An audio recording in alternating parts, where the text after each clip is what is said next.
السلام علیکم دوستو، اسلامی ادوار چینل پہ آپ سب کو خوش آمدید کہتا ہوں۔ آج میں آپ کے لیے شمشیر بے نیام کی 68 ایپیسوڈ لے کے آیا ہوں، تو چلیے آئیے آج کی ایپیسوڈ شروع کرتے ہیں۔ آتش پرستوں پر عقب سے قیامت ٹوٹی تو خالد رضی اللہ عنہ نے اگلی چال چلی جو پہلے سے طے کی ہوئی تھی۔ پہلوؤں کے سالاروں عاصم بن عمرو اور عدی بن حاتم نے لڑتے ہوئے بھی اپنے آپ کو بچا کر رکھا ہوا تھا۔ انہیں معلوم تھا کہ کیا کرنا ہے۔ جب گھڑ سواروں نے عقب سے دشمن پر حملہ بولا تو پہلوؤں کے ان دونوں سالاروں نے اپنے اپنے پہلو پھیلا کر آتش پرستوں کو گھیرے میں لے لیا۔ دشمن کو دھوکہ دینے کے لیے خالد رضی اللہ عنہ نے اپنا محفوظ بھی مارکے میں پہلے ہی جھونک دیا تھا۔ آتش پرستوں کے فتح کے نعرے اہو بقا میں تبدیل ہو گئے۔ مسلمان گھڑ سواروں کی برچھیاں انہیں کاٹتی اور گراتی جا رہی تھی۔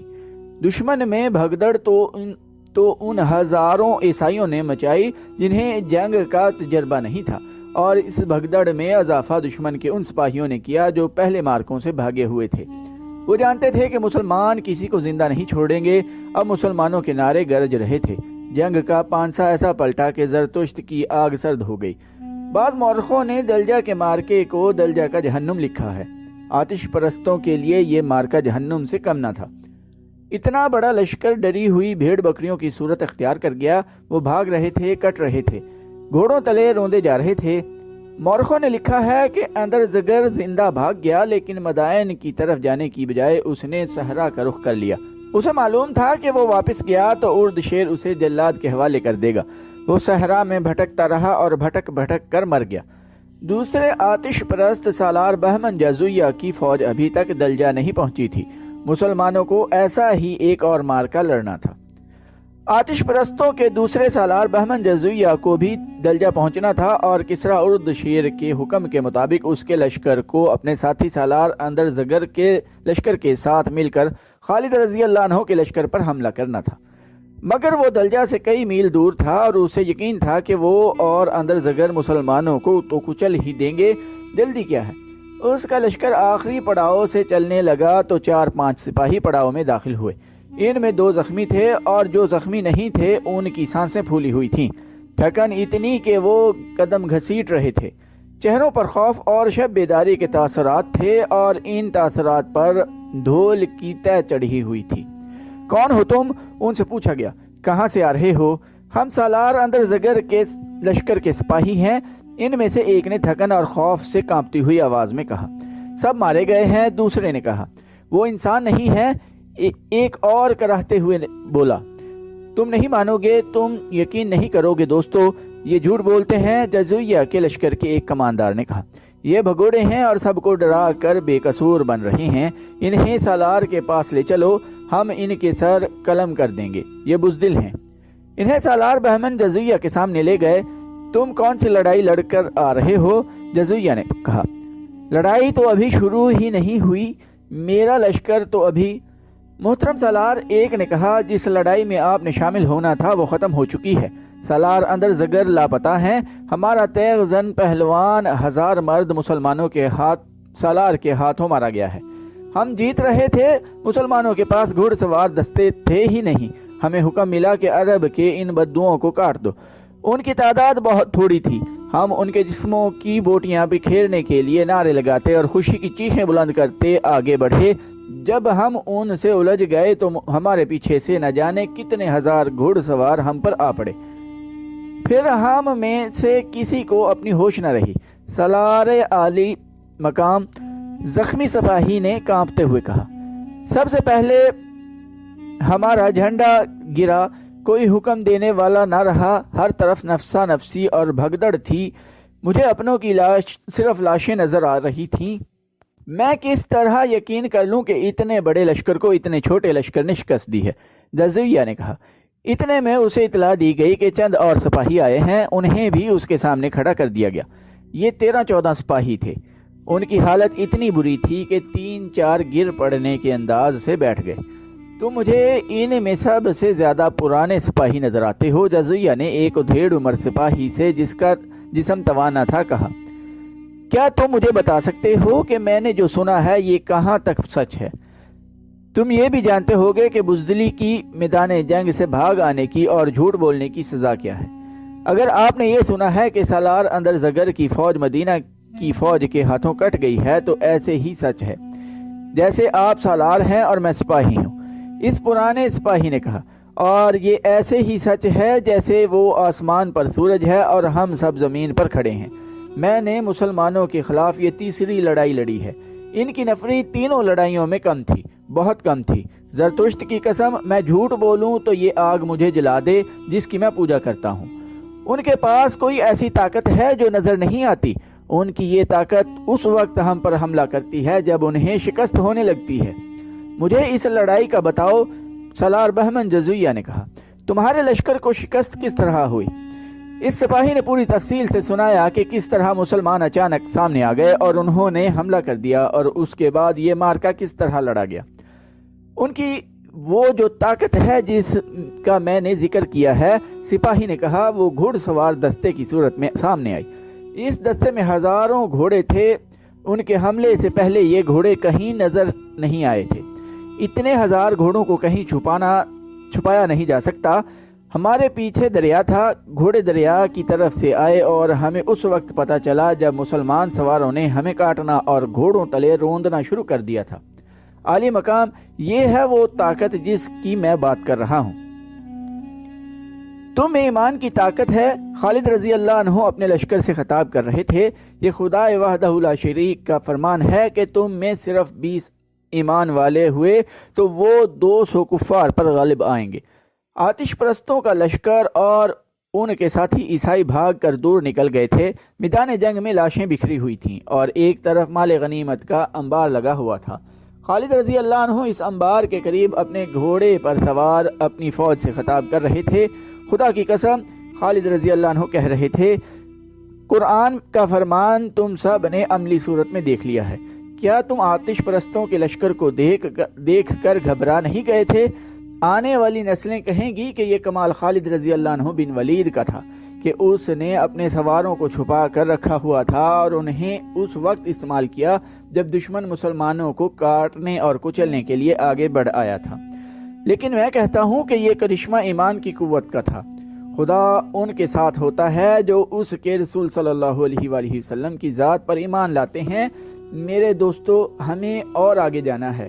یہ آتش پرستوں کی نہیں، اللہ کی سرزمین ہے اور ہمیں زمین کے آخری سرے تک اللہ کا پیغام پہنچانا ہے۔ میدان جنگ فتح و نصرت کے نعروں سے گونج رہا تھا۔ اس کے بعد خالد رضی اللہ عنہ نے اپنے سپاہ میں مال غنیمت تقسیم کیا۔ معلوم ہوا کہ اب کے مال غنیمت پہلی دونوں جنگوں کی نسبت کہیں زیادہ ہے۔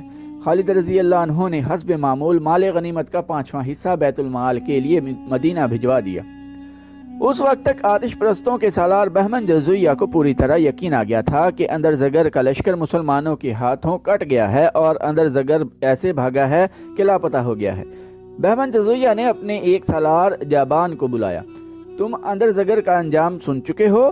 جزیہ نے کہا، ہمارے لیے کسرا کا حکم یہ تھا کہ ہم دلجہ میں اندر زگر کے لشکر سے جا ملیں۔ اب وہ صورت ختم ہو گئی ہے۔ کیا تم نے سوچا ہے کہ اب ہمیں کیا کرنا چاہیے؟ ہم اور جو کچھ بھی کریں، جابان نے کہا، ہمیں بھاگنا نہیں چاہیے۔ لیکن جابان، جزیہ نے کہا، ہمیں اب کوئی کاروائی اندھا دھوند بھی نہیں کرنی چاہیے۔ مسلمان ہمیں تیسری بار شکست دے چکے ہیں۔ کیا تم نے محسوس نہیں کیا کہ وہ وقت گزر گیا ہے جب ہم مدینہ کے لشکر کو صحرائی لٹیرے اور بدو کہا کرتے تھے؟ اب ہمیں سوچ سمجھ کر آگے بڑھنا ہوگا۔ ہماری ان تینوں شکستوں کی وجہ صرف یہ معلوم ہوتی ہے کہ ہمارا جو بھی سالار مدینہ والوں سے ٹکر لینے گیا وہ اس انداز سے گیا جیسے وہ چند ایک صحرائی قزاقوں کی سرکوبی کے لیے جا رہا ہو۔ جابان نے کہا، جو بھی گیا وہ دشمن کو حقیر اور کمزور جان کر گیا۔ ہماری آنکھیں پہلی شکست میں ہی کھل جانی چاہیے تھیں، لیکن ایسا نہ ہوا۔ آپ نے بھی تو کچھ سوچا ہوگا۔ سب سے پہلی سوچ تو مجھے یہ پریشان کر رہی ہے، جزیہ نے کہا، کہ کسرا اردشیر بیمار پڑا ہے۔ میں جانتا ہوں اسے پہلی 2 شکستوں کے صدمے نے بستر پر ڈال دیا ہے۔ ایک اور شکست کی خبر اسے لے ڈوبے گی۔ یہ بھی ہو سکتا ہے کہ اس شخص کی خبر پہنچانے والے کو وہ قتل ہی کرا دے۔ لیکن جابان نے کہا، ہم کسرا کی خوشنویدی کے لیے نہیں لڑ رہے، ہم زرتشت کی عظمت اور آن کی خاطر لڑنا ہے۔ میں تم سے ایک مشورہ لینا چاہتا ہوں جبان، جزویہ نے کہا۔ تم دیکھ رہے ہو کہ کسریٰ نے ہمیں جو حکم دیا تھا وہ بے مقصد ہو چکا ہے۔ میں مدائن چلا جاتا ہوں، کسریٰ سے نیا حکم لوں گا۔ میں اس کے ساتھ کچھ اور باتیں بھی کرنا چاہتا ہوں۔ اسے بھی یہ کہنے کی عادت ہو گئی ہے کہ جاؤ اور مسلمانوں کو کچل ڈالو۔ اسے ابھی تک کسی نے بتایا نہیں کہ جنگی طاقت صرف ہمارے پاس نہیں۔ میں نے مان لیا ہے کہ لڑنے کی جتنی اہلیت اور جتنا جذبہ مسلمانوں میں ہے وہ ہمارے ہاں ناپید ہے۔ جبان، طاقت کے گھمانڈ سے کسی کو شکست نہیں دی جا سکتی۔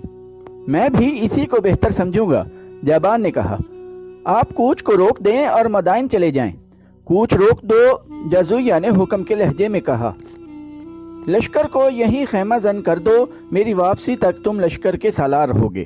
اگر آپ کی غیر حاضری میں مسلمان یہاں تک پہنچ گئے یا ان سے آمنا سامنا ہو گیا تو میرے لیے آپ کا کیا حکم ہے؟ جبان نے پوچھا۔ کیا میں ان سے لڑوں یا آپ کے آنے تک جنگ شروع نہ کروں؟ تمہاری کوشش یہ ہونی چاہیے کہ میری واپسی تک تصادم نہ ہو، جزویہ نے کہا۔ آتش پرستوں کے لشکر کا کوچ روک کر اسے وہیں خیمہ زن کر دیا گیا اور بہمن جزویہ اپنے محافظ دستے کے چند ایک گھڑ سواروں کو ساتھ لے کر مدائن کو روانہ ہو گیا۔ بکر بن دائل کی بستیوں میں ایک طرف گریہ زاری تھی اور دوسری طرف جوش و خروش اور جذبہ انتقام کی للکار۔